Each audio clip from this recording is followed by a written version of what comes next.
Hello, welcome, Cabbage here. In Monster Strike, let's look at my first time clear of Shangri-La. And then, this might not be interesting to most people since the quest is now officially a year old. But I'm using a couple new characters in here, so for that reason it might be interesting to watch. The first character I'm using is Katana. He is the water Gozetsu character who is one of the best max lucks for Shangri-La.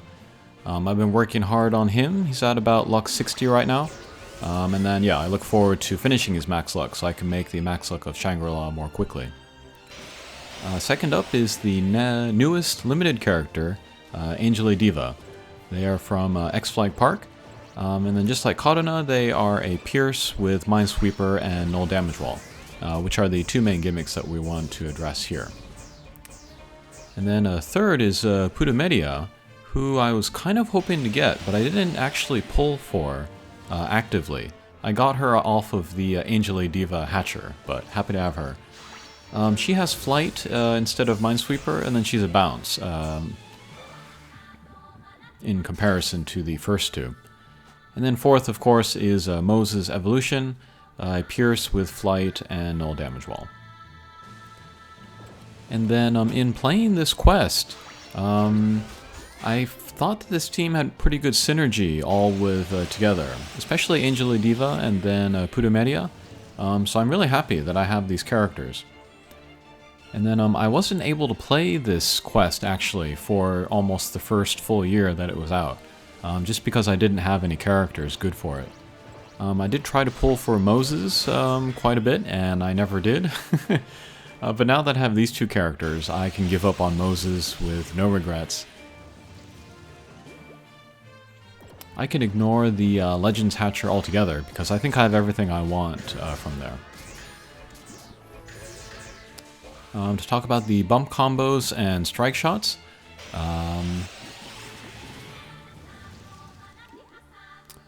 Katana has an interesting strike shot where he kind of guarantees sleep on targets that he hits. And then this can be a good kind of a partner strike shot with Moses. We'll talk about that once we get to the boss stages.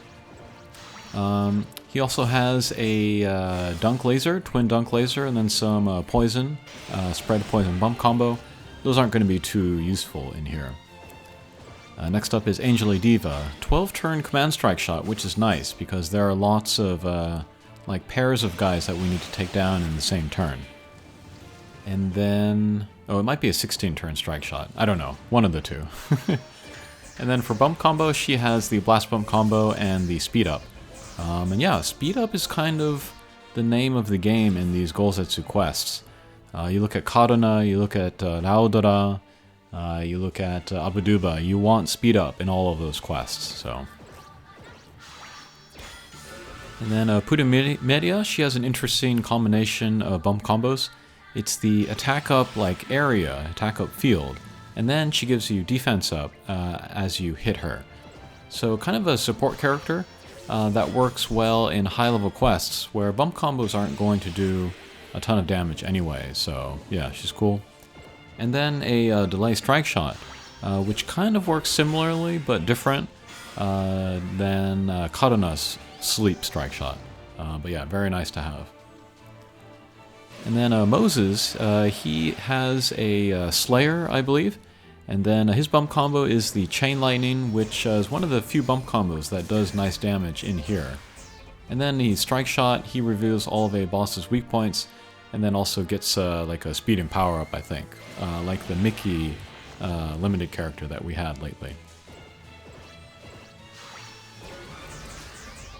You might not need me to kind of go over the strategy for this quest, but there are like pairs of guys, or like in this case, like a trio of guys that we need to take down in the same turn. And then pretty much everybody in here has weak points. And then as we hit the weak points, they will shift. In this case, the Freyas, it will go back and forth between left and right. They'll be on other sides of the blocks, so we can only hit them from one side or the other. Or they'll have a trio of weak points. And then I think the rotation of the weak point will always go in a counterclockwise direction. So you can kind of read where the next weak point is going to be.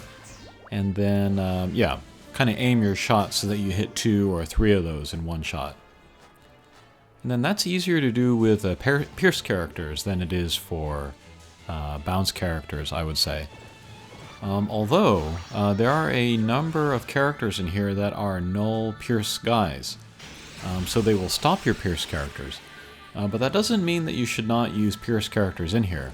You should try to aim your shots so that you can take down the guy who is not an anti-Pierce guy, and then make your last hit be on that anti-Pierce guy. So that you do stop, but that's the only hit that you need, and you take down that pair.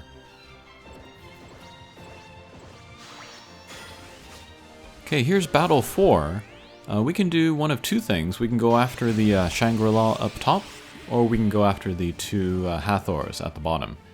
Once we take down the 2 Hathors, a second Shangri-La will come out. So I think taking down one Shangri-La first, and then taking down the Hathors, and then taking down the second would be better. Because those Shangri-Las, they do have one-hit KOs. That's that center number on them.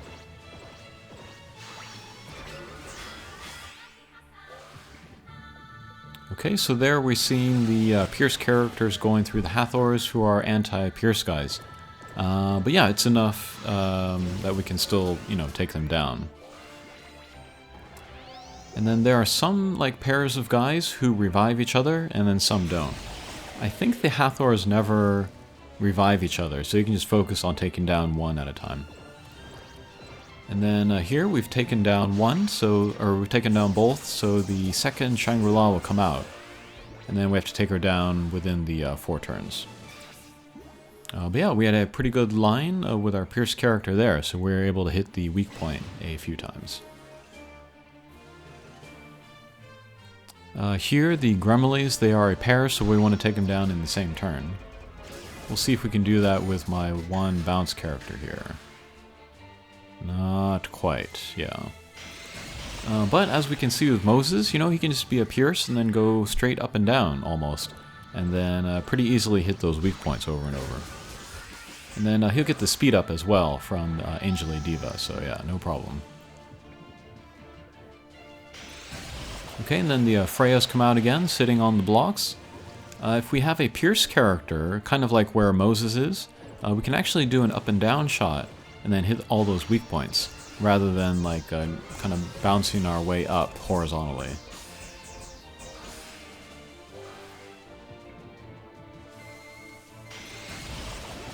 Okay, so we didn't take down all 3, so the guys will revive.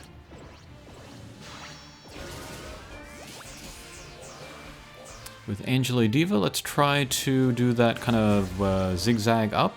My angle was good, so we were able to get them. And then probably Moses' Chain Lightning helped us as well. Okay, so now Shangri-La is by herself. But she's kind of in a confined area, so it's actually kind of easy to choose lines in order to hit the rotating weak points. But yeah, as we can see there, the weak points are rotating in a counterclockwise direction. So with Moses here, I can aim it so that... yeah, we'll hit the weak point on the right side when it appears there, and yes, took down the mini-boss.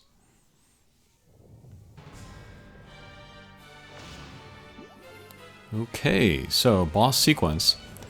Here the little guys, they are paired on the diagonals, and then the 2 guys at the top, they are the anti-Pierce guys. So we want to hit the bottom guys first, and then come up diagonally and then hit the anti-Pierce guys, and then stop, but hopefully take down the pairs.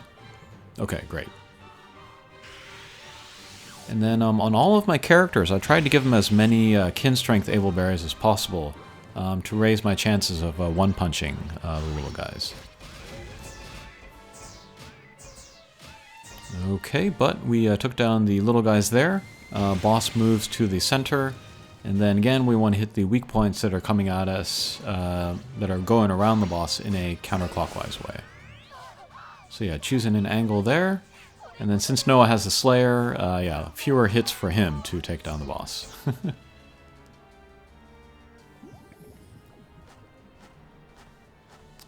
One thing about using Moses in here is that his HP is kind of low. But my other characters seem to have high enough HP that I can cover it. 90,000 is not bad for this quest. Okay, so here I have great positioning. A lot of other teams, you know, that use Katana and Moses together, they would use Katana Strike Shot here to put the boss to sleep. And the other characters to sleep. And then what would usually happen is that the boss would turn intangible, so we wouldn't able to hit the boss. But with people asleep, the boss cannot be turned intangible. And so with Moses, we can use his strike shot and then take him down without having to take down all of the series of little guys. So, but you know, the order of my guys is quote-unquote wrong because I don't have a Moses of my own. But just to kind of test it out, you know, I put him to sleep. And then the nice thing about sleep is that as long as you don't hit the guy, he will never wake up. So I'm getting lots of like damage-free turns from here. He's sitting on the blocks in a way that we can't hit him with just regular attacks. And then there I was considering using Moses' strike shot just to take down the boss there. But I figured I was doing well enough with the loops of the revival guys that I didn't need to use a strike shot, so I saved it there. And sure enough, I was able to take down all of the groups of guys just with the regular attacks. So the blocks go down, and now we can go after the boss with the direct attacks into the weak points.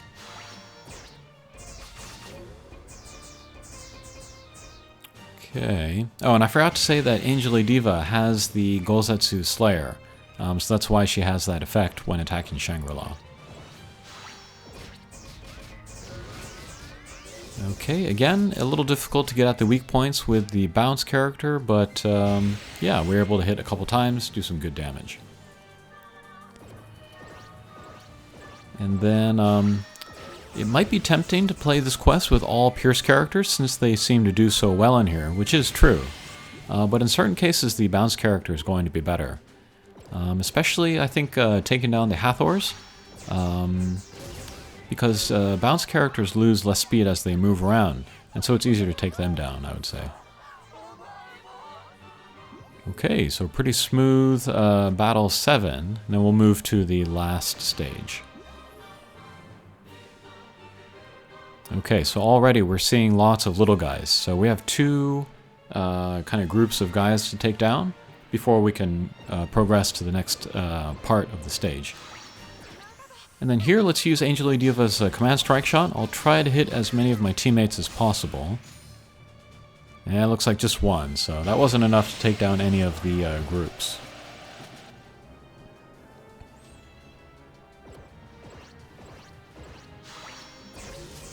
Okay, let's see what we can do with a Putumedia. Okay, nice bounces there. So we took down both of the groups in one turn. Okay, that brings out the Hathors. And I think once we take them down, then the boss will come out. And then again, these Hathors, they are not a like a revival loop, so we can just take them down one by one. Yeah, but again, with the kind of the moving weak point, we need to be aware of where the next weak point is going to be. Okay, but that takes down all of the little guys, and now it's just us and the boss. Here it can be maybe a little difficult to access the weak points since the boss is like, split into two sections by the blocks. But, you know, if we get a good, like, 45-degree angle, then that'll give us a lot of mobility. We'll cover a lot of area, and so I have a pretty good chance of hitting the weak points. And then, yeah, Putumedia, she has the power-up field, you know. If she hits Angely Diva with their Blast Bump combo, she can activate the power field for herself. Alright, and then maybe we didn't need it actually, but we used Moses' strike shot. We just did a left and right, revealed the weak points, got the crazy multiplier, and then took down the boss. And that was my first clear of Shangri-La, which was pretty momentous for me because I've been waiting a full year to actually play the quest. When it was first released, the harder version, I only had like, like Harley, Galaxy Serpent, guys like that. And then it wasn't until like a couple weeks ago, or like X-Flag Park, when I pulled a couple characters good for the quest. And then, yeah, it was my first clear. It was actually also my first attempt. It was really weird to have this quest kind of like hanging over me, like my white whale, for like a full year, and then actually play it and just beat it on the first try. But I think my team was pretty good, and then I had a bit of knowledge also going in. Like I knew which characters were pairs with each other, and then I knew about the sleep trick with Katana and Moses. And I also knew about the counterclockwise rotation of the weak points, so I had a little bit of an advantage going in. But still, I'm pretty impressed with myself for beating it on the first try. And then for the remainder of that day, that time, I actually went through it, and I got the 10 drops, so I could ascend or transcend the character to get the true version of the character. And then I was able to do that even with a non-max luck Katana. So once I do finish the max luck of Katana, then I'm pretty confident I can finish the max luck of Shangri-La fairly quickly. But yeah, I'm very happy to show you this video, and hopefully it was helpful to someone out there. Alright, thanks for watching, and we'll see you again. Take care.